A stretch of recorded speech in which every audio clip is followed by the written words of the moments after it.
Genuinely thrilled to have her on the show. Will you please welcome Lisa Marie Presley?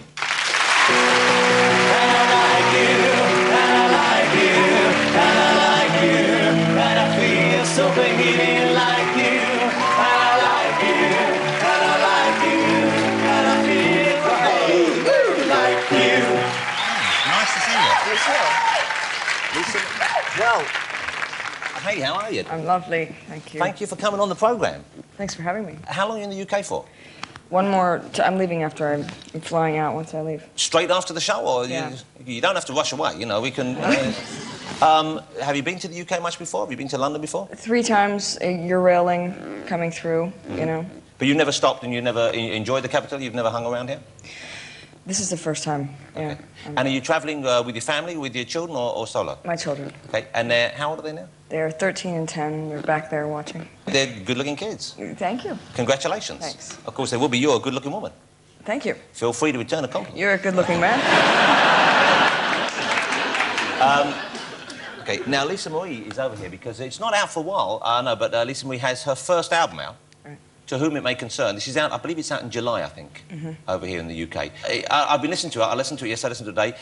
I don't know what I expected, but it's good. It's rocky. It's quite sort of it's a real kind of rocky, harder sound than I expected for some reason. Let's have a look. This is going to be the first single, I believe. Yes. It's just out now. This is called Lights Out. Right. Okay, let's have a look at that and we'll talk about this after. I didn't know that I was in the crowd.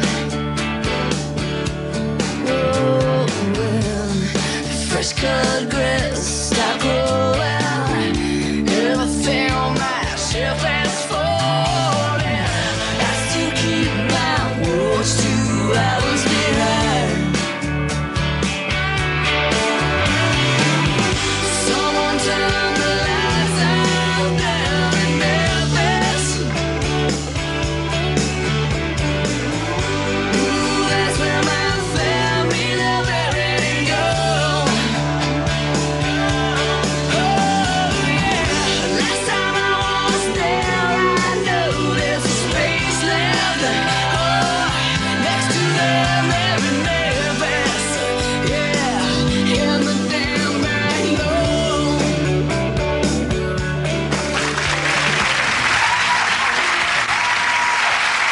And then they set fire to the car. Thank you.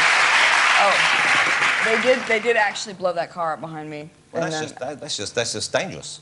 well, I found out that they could have done it through blue screen. You could have done it specially. You're sitting in front of a blown up Yeah, car. and they said, you know, it's going to be hot, and if there's any problem, the fire department was right there, and they said, we'll come get you. You're going to feel hot, but I want you to act like you're bored and like nothing's happening. Yeah, well, They want you to shift positions, and you know. But it must be great fun making a pop video, isn't it? Yeah, it was fun. And this is now. Why are you doing this? Because let's face it, you're about as famous as anyone can be, should you so choose to be. I think you've got a little bit of money put by. Okay. So it's not for those reasons, which seem to be, you know, often some of the factors why people enter the business. So what is it that you're doing here? Big music lover. You know, had a huge impact on me my whole life. So I didn't do it to become a pop, you know, whatever. It's not a pop record. Yeah. But I just sort of needed to do my own thing, whatever, my way, I guess. What must be tough for you, I would have thought, is that, you know, essentially you're entering the family business here. Right. Okay? Most people get compared to what their parents do. You're going to be compared to the greatest rock singer who ever lived, an iconic figure of the 20th and 21st century. Man, that's tough. I mean, that must have been something you were aware of when you embarked on this. Yes. Not, you know, I might have underestimated slightly. But I couldn't think like that, you know, otherwise I'd never do. I didn't want to live in fear. Yeah. Do you ever regret being born Elvis's kid, the fact that he was your father? No, because, I mean, everything has its, you know, I don't know any different, and I wouldn't regret that. There's good and bad with everything. It's, you know, everyone has their own mountain to climb. Yeah. Oh, it must have been quite an exceptional childhood, I thought. I know you can't compare it to any other because it's the only one you know, but it must have been quite exceptional. What are your fondest memories? What are the... You know, you'd think it would, well, there's a lot of them. I mean, being a kid, I was kind of struggling back and forth between being completely unsupervised to very regimented. So it was kind of a... Because when did your folks split up? You were how old then? I think 4 or 5. And so, and your mum, Priscilla, she went to Los Angeles, is that correct? Yes. And your dad still lived in Memphis? Right. And so you went between the two of them occasionally? Yeah. And when you were with him in Graceland, I guess, he used to sleep through much of the day, didn't he? I believe. And why was that? Because he was working in the evenings and just partying and He was stuff? nocturnal, yeah. Yeah. So what were you doing as a kid, running around in the house during the daytime? I mean, that must have been... A lot, probably things I shouldn't have been doing. Yeah. Such as? Throwing things at fans, you know, terrible, bad, Throwing bad, things bad. at It was fags. terrible. Fans, not fags. No. Yeah, but, well, no. Although some of them, they may have crossed over. They might have been... No, they'd be on the fence, you know, Yeah. and then I would be, I was a kid and I had a little group of friends. And But they must have been so excited to see you, I guess. It must have been, even throwing stuff at them must have been fun for them. Yeah, well, this was my worst period. Let's not, like, label me as the No, I was a bit tyrannical as a child, but then I straightened myself Because I out imagine the somewhat. people who worked in the house, they must have been a bit scarier, because suddenly... Probably. Yeah, because you could go and tell Dad and they were out the next day. Yeah, I had a little bit of that happening. But that must have been great to have that power as a kid. Yeah, but I lost it, you know, so then I had to sort of fend for myself. Yeah. One thing that struck me, and I was thinking about meeting you today, was most of us, if we lose someone close to us, you know, you move on and then you remember them as and when you want. And you have a say of that. You have a choice in that matter. For you, I guess, that isn't really something which you have, because it's probably more so now than when he was alive. It's impossible to avoid his image. You know, you go in any newsagent, you go in any kind of like a memorabilia store, you turn on the TV, there he is. Right. Is that difficult for you? Is that strange? No, it's not difficult. I've come to terms with that very early on, you know. I'm just trying to do my thing and not necessarily go up against that or compete with that or any of that, you know. I'm sort of just doing what I felt was instinctive to me, so I kind of got accustomed to that very early. You do, of course, you look like him, of course. You've grown to look like him, I think, more in recent years. Which is a good thing, because let's face it, he's a good-looking fella. Right. My wife is beginning to resemble her father, which isn't such good news, seeing as he's quite a small, balding Jewish businessman. How old are you now? Can I ask you that? 35. 35. You've been married, what, 3 times? Is that right? Yeah. Okay. Most of them fairly short-lived, I believe. 6 years, 2 years, 3 months. Okay. So they're going shorter. Next one will be a month and a half. Yeah, and then after that, you just have a revolving door and go straight... I need one, you're right. And your first marriage, I know, is the one that gave you your children, which is obviously... And I believe you're still close to Yeah, the best husband, friends. Danny, is that right? Yeah. And the second marriage was Michael Jackson. Okay, now we've all done things which seem like a good idea at the time. But with the benefit of hindsight, that must... What do you make of that period of your life? You know, that was... See, let me just say this. I'm not in a usual situation, okay? I'm like female, the celebrity, the money, the whole thing. It's backwards with me. So when I'm with somebody that doesn't necessarily have a big scene or enough confidence, then it's going to overpower them. That creates resentment. That's a problem. So the next step was go somewhere where they're, you know, the same as or bigger. So that was that, you know. The attraction was probably also me hiding behind the fact that I didn't want to deal with, didn't really want to be in the limelight particularly or have to do anything on my own. So it was easier for me to sort of be a female and sort of stand behind somebody. So someone who's bigger than you, even? Bigger than me, yeah.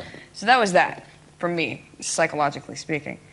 And then, you know, you sort of watch me go find my way in that realm. Yeah. Do you get the feeling, I mean, at the time, you know, I didn't know the ins and outs of the relationship. This is a very deep conversation we're having. Yeah. Okay. Well, it's just between us. Don't even look Right. over it. But no, because I am genuinely fascinated by this. And, Okay. you know, do you feel afterwards that he was using you, that there was something there whereby you served a need for him at that particular time? I don't know for sure, but it looked a little odd, yeah. Yeah, it does after the event, doesn't it? Yes. But at the time, I really got the feeling from you that genuinely you were in the moment, you were living it, and for you there was no deception involved. It's certainly, you were not part of something, were you? I got the feeling that you were... You mean me deliberately being part of something? It was a proper marriage to you, was it not? Yeah, it started out that way, yeah. Yeah.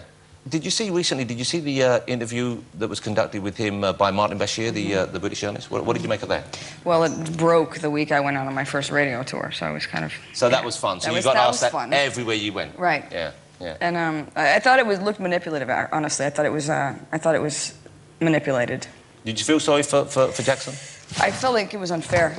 You know, I'm not like, I thought that, you know, if you're following someone around for 8 months and you're going to condense that into 2 hours, you can manipulate anything you want and edit it any way you want. So I thought it was a bit over the top on that front. I must admit, I came away from it actually liking Jackson a lot more and intentionally disliking Martin Bashir. Right. And I suspect that was pretty much par for the course. Right. What do you think was the deal, though, with the baby on the balcony? Well, that was... God. That's one of the funniest things I've ever seen on television. Funny? Yeah, I just thought that was hilarious. Really? Well, it was funny. Come on, he didn't drop the kid. What harm did it do, really? Just you know, it's a big fuss over it. We've all done things with our children occasionally and caught them, dropped them, and then, you know, it happens. Right. It toughens them up. Right. 7 stories, fine. Oh, God. Right. He probably had someone underneath who would catch him. Of course. Are you in touch with him anymore? I guess not. No. No. No. Are you going to be performing live? Are you going to do this stuff live? Yeah, I'm doing it live. I've been doing it live in the USA, so. And how was that? How was that the first time you went out there? Well, they're throwing the baby out with the bathwater. The first gig was in front of the biggest critic there ever. And then the second one was Good Morning America. Third was David Letterman. And fourth live show was Jay Leno. You said the biggest critic ever. Who was that? Robert Hilburn. Okay, I don't know who that is. LA Times. Okay, well, you shouldn't worry about him. We've never heard of him over here. Okay.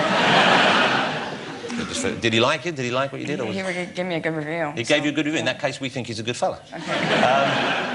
When you come back, are you coming back in the country later in the year? Yes. You'll be playing over here?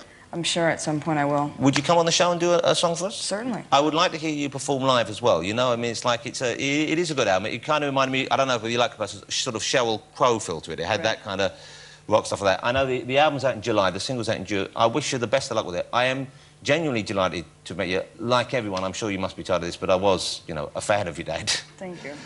Thank you so much for coming on. I hope Thanks you have a good stay. Thank you. Thank you very much. Thank you. Thank you. My thanks, of course, to Lisa Marie Presley.